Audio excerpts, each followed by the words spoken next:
Good evening, everybody. As you know, I'm the brother of the beautiful bride. Avani and I met about 29 years ago. Though I don't remember much from the first few years of our friendship, as I spent my early years focused on honing my eating and sleeping skills.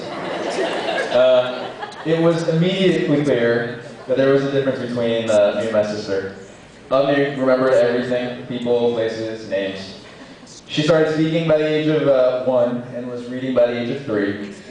I, on the other hand, didn't speak until I was 3.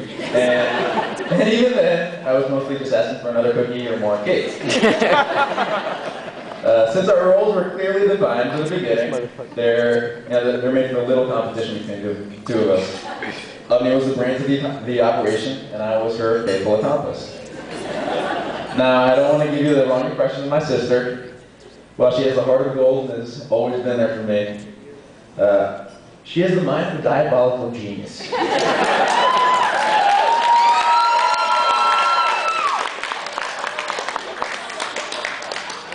I remember one day, she kept telling me that my gluteus maximus was showing. She laughed, pointed, ridiculed, until her 6-year-old brother started crying because he had no idea what a gluteus maximus was or how to keep it from showing. Her favorite nickname for me growing up was Smaluchaboo. Now, this stood for smelly, chubby boy. And which, while accurate, was far from a term of endearment.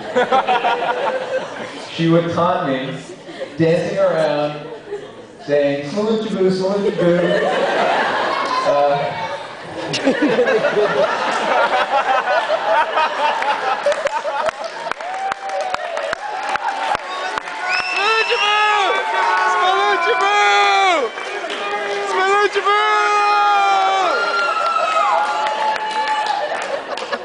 There are volumes of these stories where my sister would mentally torment me.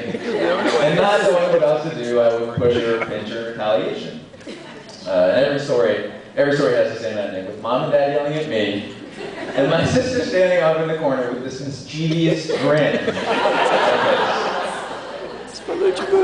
Now luckily, as we got older, she decided to use her powers for good rather than evil.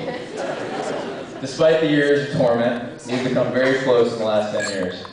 And my sister now knows me better than I know myself. Thanks to our closeness, I've been able to watch as Avani and Neil progress from acquaintances to the newlywed couple we see before us today.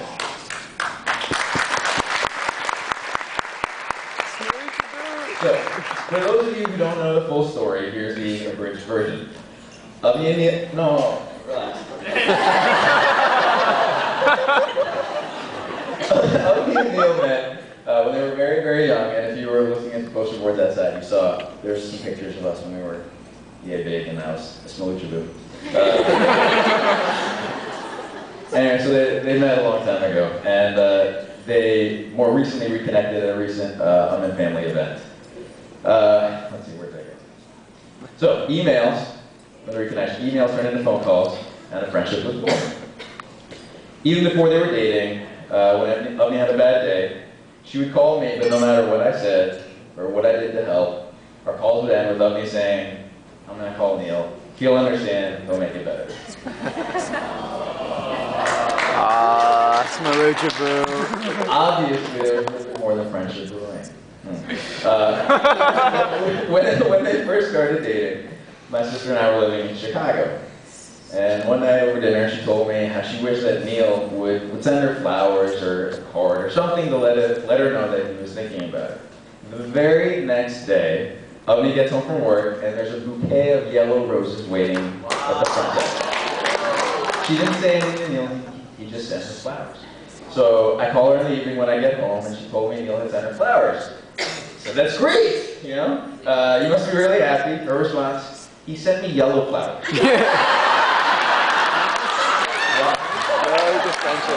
Why did you send me red?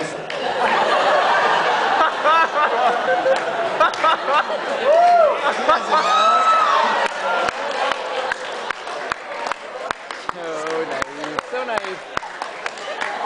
Smoochie-boo! As we can all see, Neil's choice in floral arrangements did little to curb their enthusiasm for each other. And in the little time I've been around these two, I've seen how much they care about each other and compliment each other, and how Neil's silliness keeps me laughing out loud.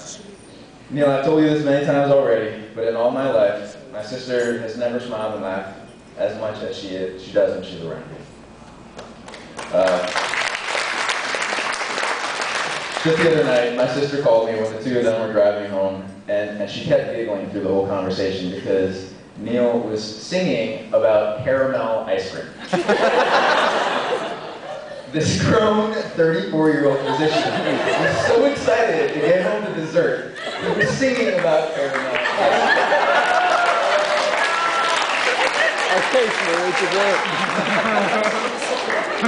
Given the nearly 29 years I've known my sister, I know without a doubt that Neil is the perfect man. Neil is the perfect man for my sister. So I ask everyone to please raise your glasses and toast to the bride and groom. The bride and groom. I hope your life together remains filled with songs about ice cream, late nights indulging your addictions to chips and french fries, endless days of laughter, happiness, and love.